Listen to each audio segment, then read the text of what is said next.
program in Johannesburg aimed at strengthening public service journalism across the SADC region.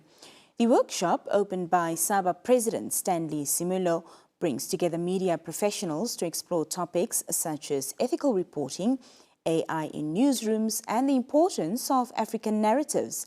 Amongst the facilitators is NBC's head of news, Mr. Peter Denk, who now joins us virtually to share more on the purpose and progress of this timely initiative. Mr. Peter Denk, good evening. Thank you so much for joining us this evening. Good evening, Nina, and thank you very much for having me. Now, Mr. Denk, as one of the facilitators of this regional program, to start with, how would you describe, the importance of this training for state broadcasters across the SADC region? Well, Nina, in your introduction, you have said it yourself. This training could not have become at a more timely occasion.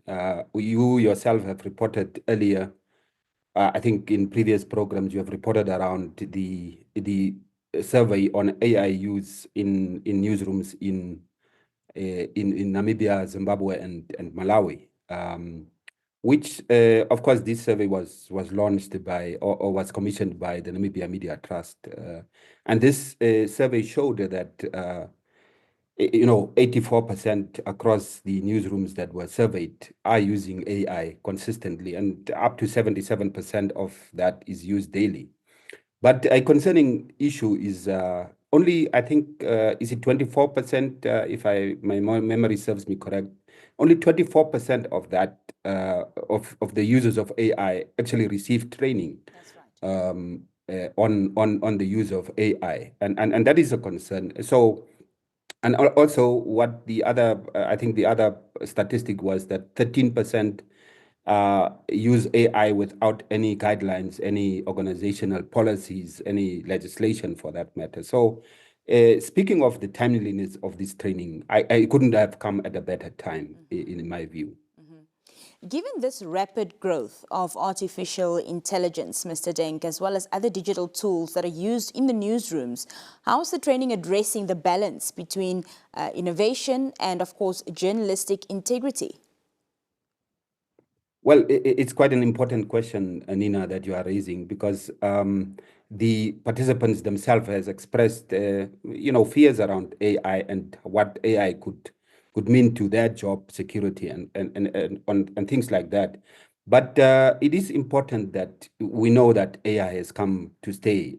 There's no running away from it. And it has been the same thing as what we had done with social media. Social media, we thought, would completely overtake traditional media. But we need to, and we have seen that when we embraced social media, we were able to work alongside it as traditional media operators or traditional media houses. So I would think the same should apply here with AI. We should embrace AI, but we should look at what it can help to improve the profession of journalism. It's transforming, definitely, the profession of journalism, but it's important that also whatever good we have, we should always mix it up with the bad that is there.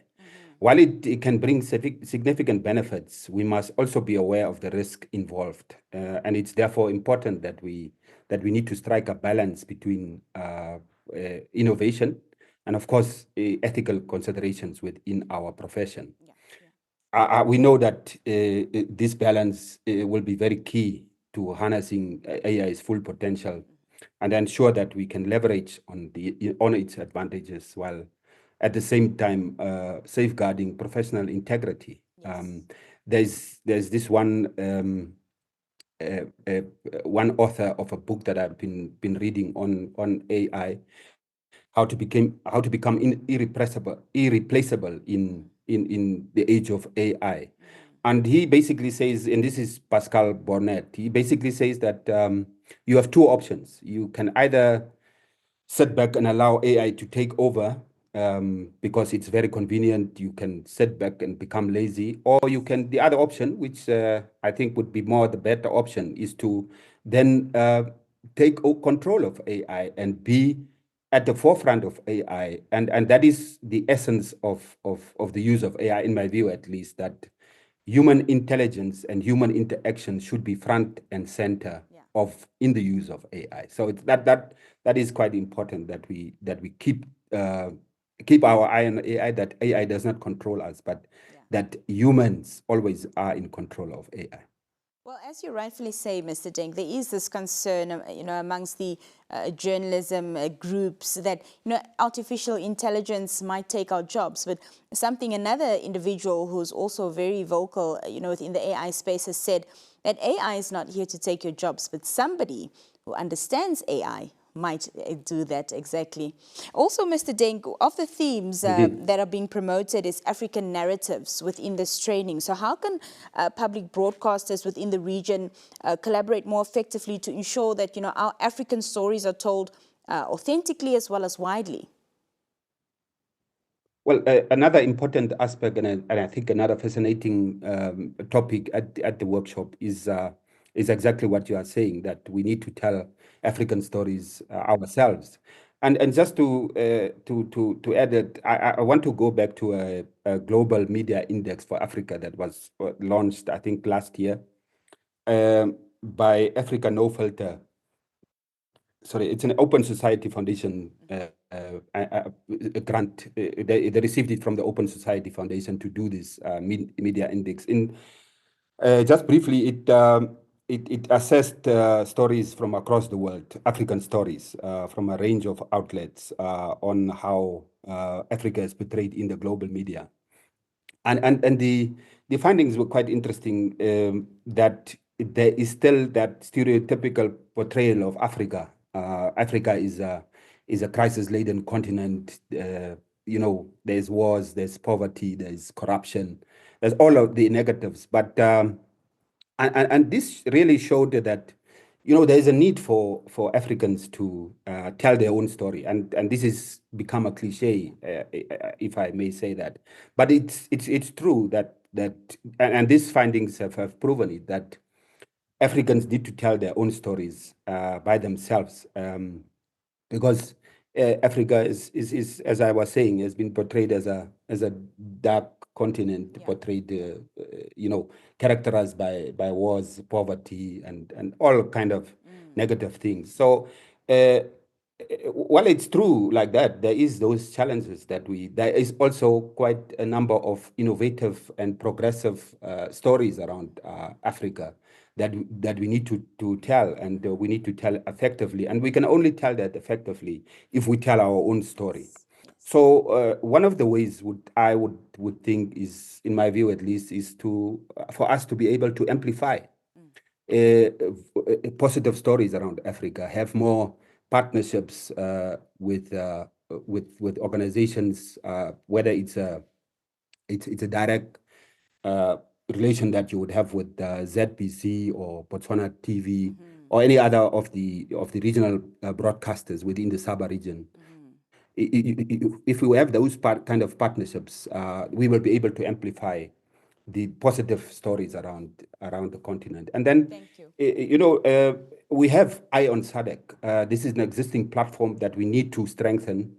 We need to encourage our contributors to have those kind of stories that speaks about triumphs, that speaks about stories that tell us a continent that is on the move, progress, innovation, and these stories deserve to be told, as much as we talk about the challenges that are pervasive in Africa.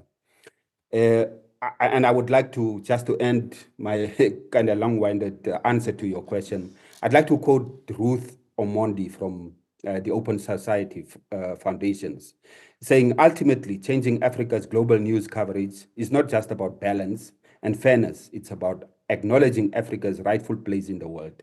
It's about recognizing that Africa is not just a sum total of its problems, but a content of immense opportunities and diversity. I think so we I can all hope agree with that. I've answered your question. Thank you, Nina.